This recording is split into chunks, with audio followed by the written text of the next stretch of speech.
Welcome back, everyone. I'm Miss Julie. We're here today on Friday, and on Fridays we read Fractured Fairy Tales. Today is a really good one. It's called Trust Me, Jack's Beanstalk Stinks. The story of Jack and the Beanstalk as told by the giant. It's written by Braun and illustrated by Cristian Bernardini.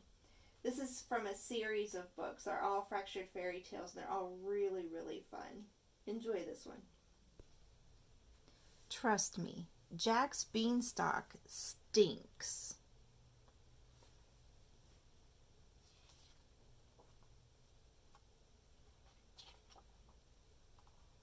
People think it's easy being a giant.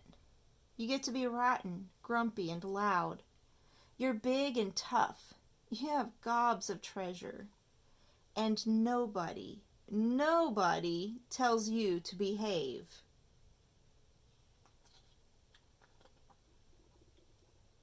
Giant life is no picnic, though. It's hard to find shoes that fit. My knees hurt from the weight of my huge body. And I'm always hungry. Always. But the worst thing? Humans. Humans are part of a balanced giant breakfast. But when you're not eating them, they're a real pain. Sometimes they laugh at me behind my back. They call me stinky and fatso. They ring my doorbell and run away. Ha ha ha, very funny. This boy named Jack was extra bold. He came up through the clouds one day while I was out gathering a small breakfast. He tricked my wife into feeding him, then hid inside my house. I mean, come on. Would he hide inside a human's house? That's a crime.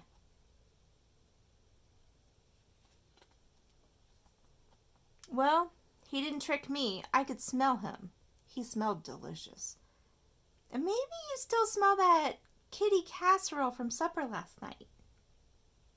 Fee, fi, fo, fum, I said.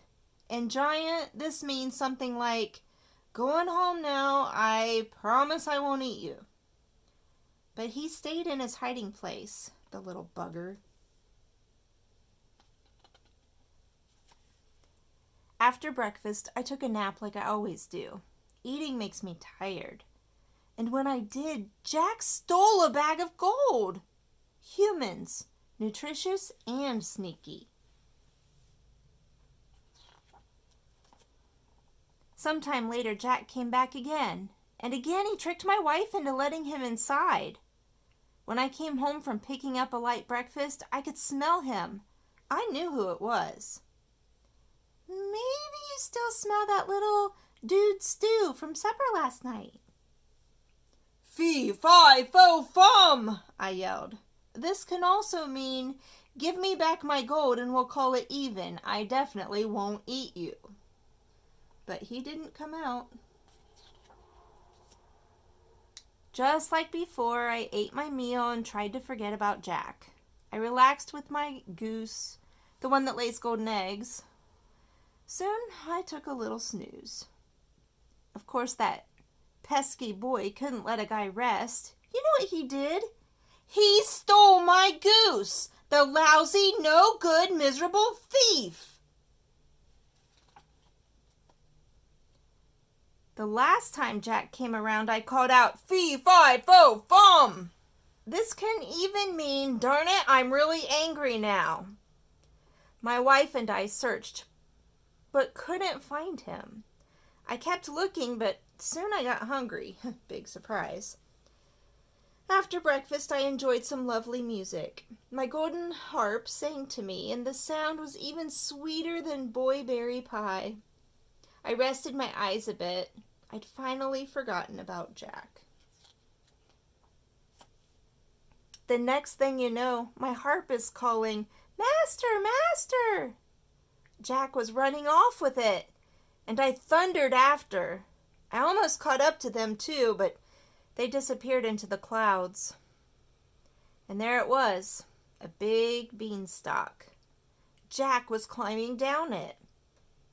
Well, I'm a smart guy. I know a dangerous thing when I see it.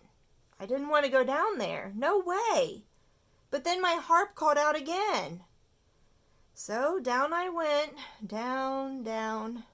That stalk was wobbly, but I kept going. The beanstalk shook once, twice, then toppled over. Jack had chopped it with an axe. I fell and broke my crown. That's an old-fashioned way of saying I whacked my head real good. Even if you're a big, tough giant, that hurts.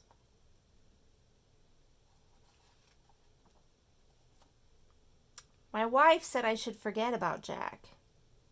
But sometimes I still look through the hole in the clouds. Jack and his mother got rich selling golden eggs. They fattened up nicely, and Jack got married. My golden harp sang at the wedding. It was a lovely party. I'll tell you one thing. Someday, when my crown feels better, I'm going down there to get my stuff back.